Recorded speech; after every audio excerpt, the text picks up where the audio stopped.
Welcome to this video. I am FIDE Master Ingvar Jóhannesson from Iceland, and game 9 just finished in London. The champion Magnus Carlsen from Norway with the white pieces, and the challenger Fabiano Caruana from the United States with the black pieces. And in game 9 we saw a repeat of game 4, where Carlsen opted for the English opening with pawn to c4. A very fitting opening, given that they're playing in England, UK, to the English opening. And for the first few moves we are repeating game 4. So we have the main line g3, black plays d5, so we essentially have a Sicilian with colors reversed and a dragon at that, but white has an extra tempo because of the extra move. So all these moves are stock standard. And now bishop c5, which is a relatively new trend in these lines. But Fabiano played this also in game 4, so no surprise. We have castles by both sides. And now d3. And this is still game 4. In game 4, Carlsen went with bishop to d2. He got perhaps a small edge, but failed to capitalize when he played rook e1 instead of b5. Of course, you can go back to that video to check the details of that, but in today's game he deviated first with bishop to g5. And it seems like we kind of for the first time have a game where Magnus actually managed to out-prepare Fabiano. And in the opening, Magnus played really fast and confidently, while Caruana had to spend some time to figure out the details. Now there's pressure on d5, of course, so a move like f6, which was not played, Fabiano took on c3, but a move like f6, just to demonstrate, will considerably weaken this diagonal towards the king, and white can play queen b3, targeting the knight, and if you protect the knight, there's queen takes b7. So even though black is attacking a piece here, on every move we are actually also attacking a piece. So we will regain it, but we have also gained the pawn on b7. So Fabiano decided to release the tension with knight takes c3 and pawn takes e3. Usually when we manage to capture like this towards the center, we say that we have improved the pawns. In chess, the center pawns are considered the most valuable ones.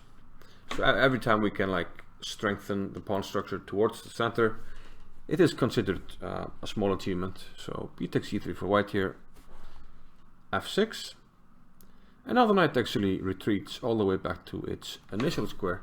To some it might look more natural to play the bishop to d2, where it's kind of developed, and next you move your queen and connect your rooks. But Carlsen, of course, has an idea. Bishop c1, Caruana goes on with development, normal stuff, bishop to e6, and now bishop d2, b2.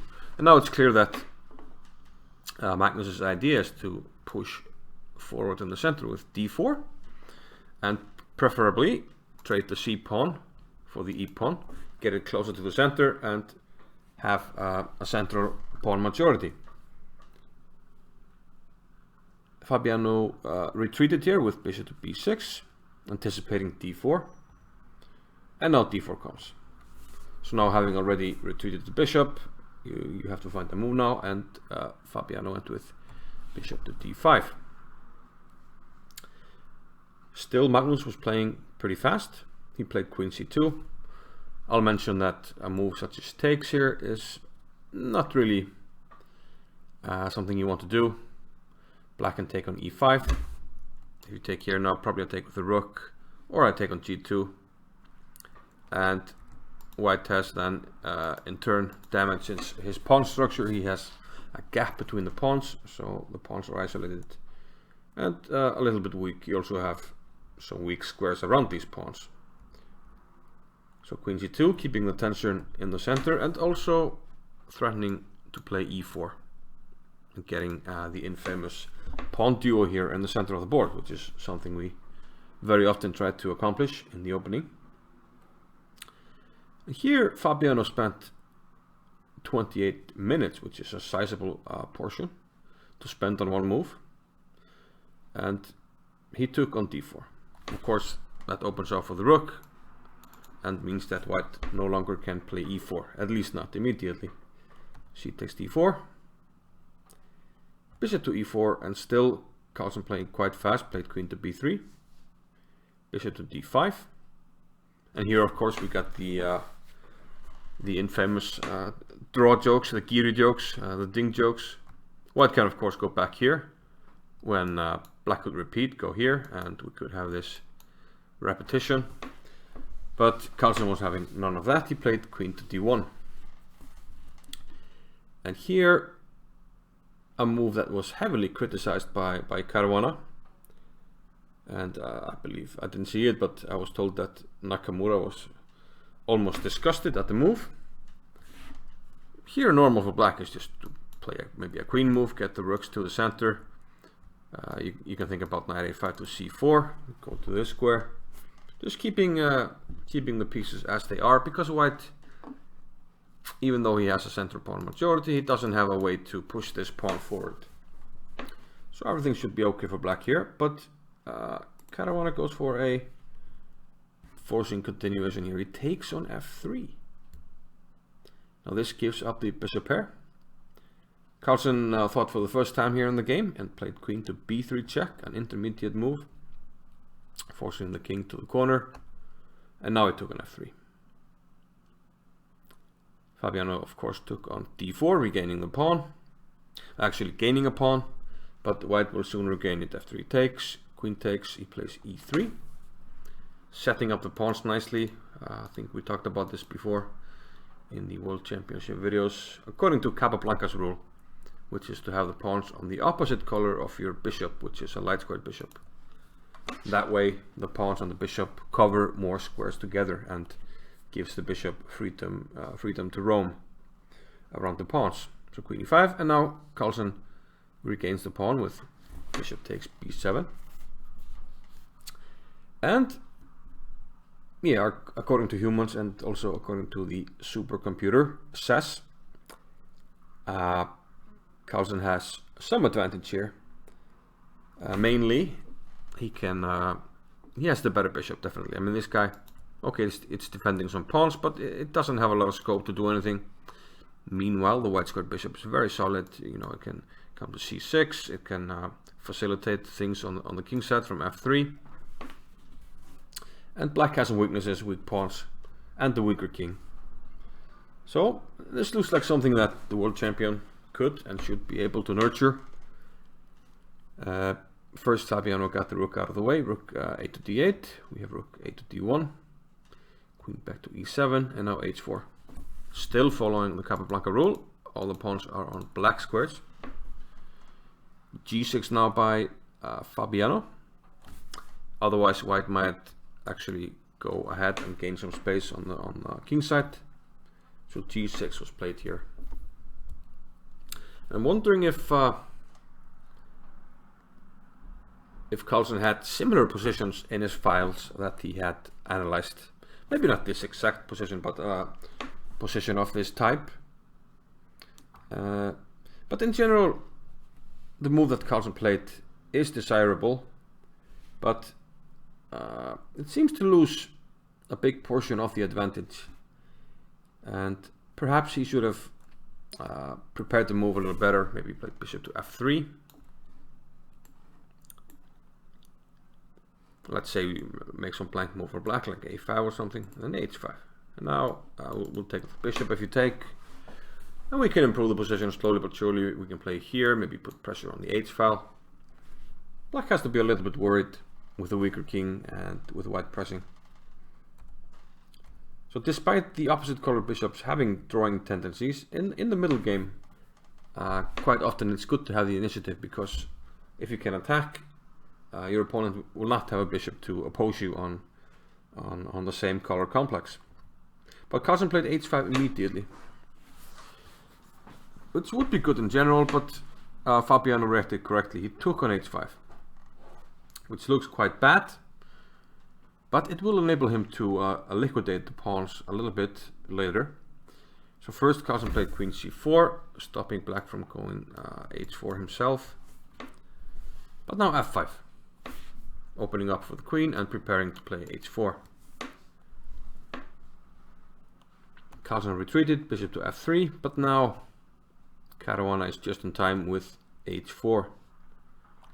Now, if you take on h4 with the queen, black should be more or less out of trouble here. You can just bring the king maybe to f6, and it's very hard for white to improve the position too much. So at this point Carlsen took on d8 with the rook. An interesting option was to play queen c3 here.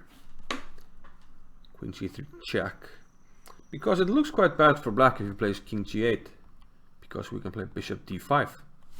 And if you now move the king, I will come here and give you a mate. So you have to give up the exchange where the rook takes d5. But this is probably okay for black. He takes on g3. Now we can't really take back because of this weakness. So let's say rook takes f5, but now black takes on f2. If we take with the rook on f2, there's bishop takes e3, regaining the material. So king takes f2, but now queen h4 check. If I go to e2, I will take here, win your queen. So king here, but now queen g4. And I cannot go back to the f-file because I will take a rook. And if you go here, I will just keep checking on these two squares. So this would be a draw. Also after queen c3, black can just play queen g7, and again this position should be fine for black. You should hold this.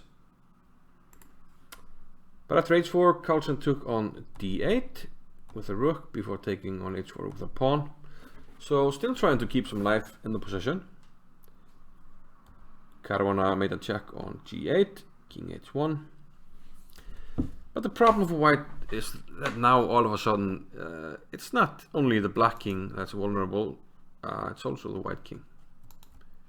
Especially you can't leave the fourth rank because of queen takes h4.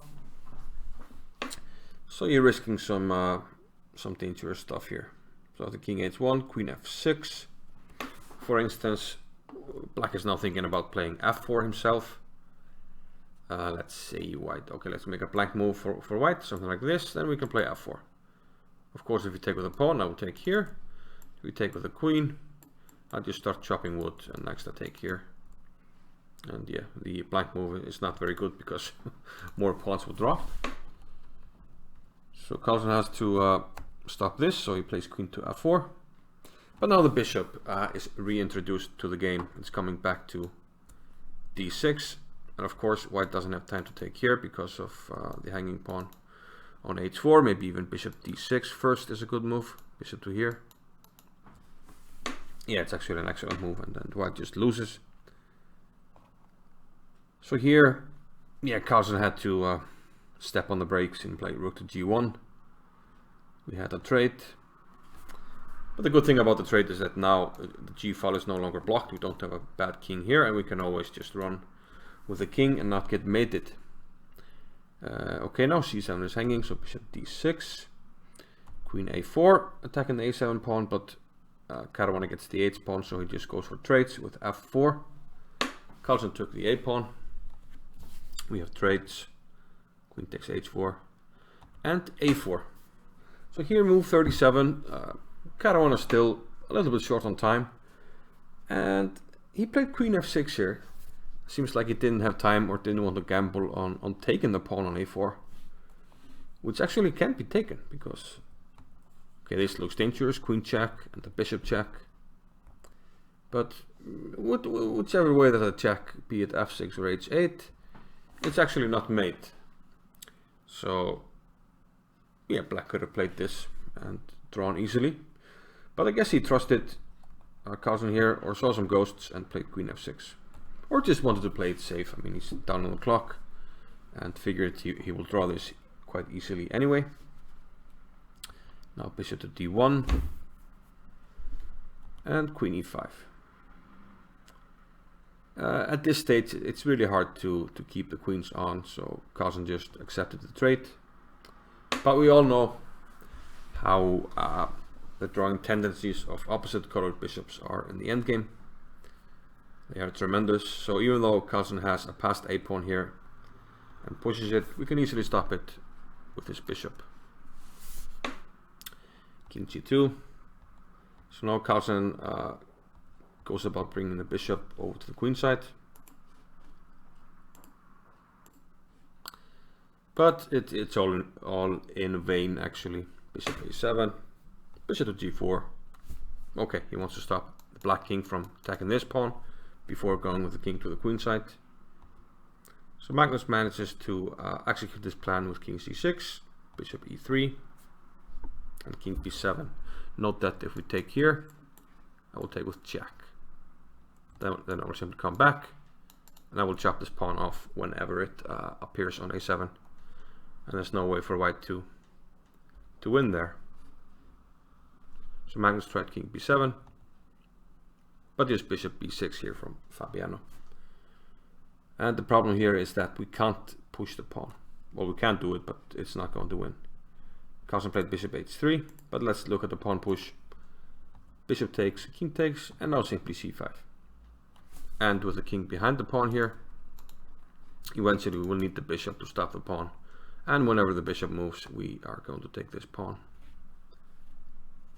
And a draw. So Carlsen tried to swing the bishop over to d3. So he had to bring the king back to c6. Meanwhile, Fabiano just plays back and forth. Now he brings the bishop to okay, c4 check, and now the bishop to d3. And the idea now is to control this square. And now if I go back to b7 and push the pawn, I can keep the bishop here, controlling this square and controlling the c-pawn. But the problem is black also has an h-pawn, so this doesn't work. And actually after king e6, I'm also blocking the king from entering. And yeah, Carlsen admitted there was nothing more he could try here, and a draw was agreed. So 9 games, 9 draws. Like I mentioned before, this is not the record. Kasparov and Karpov in their inaugural match, they played 17 games in a row, which were drawn. But yeah, the tension is rising. Only one more white game for Magnus Carlsen, but 2 more whites for Caruana. Now can he push? What will happen in the next game? Remains to be seen.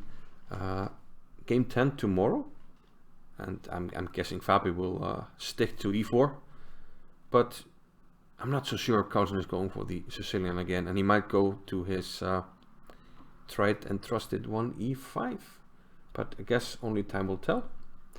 But this is it for game 9. I will leave you with some tactics. I left you with the tactic from Carlsen Anand in the last video, and I'll show you the solution to that one, and then we'll look at a new tactic from World Championship history. So I'll see you in the next video. Thanks for watching. Bye bye.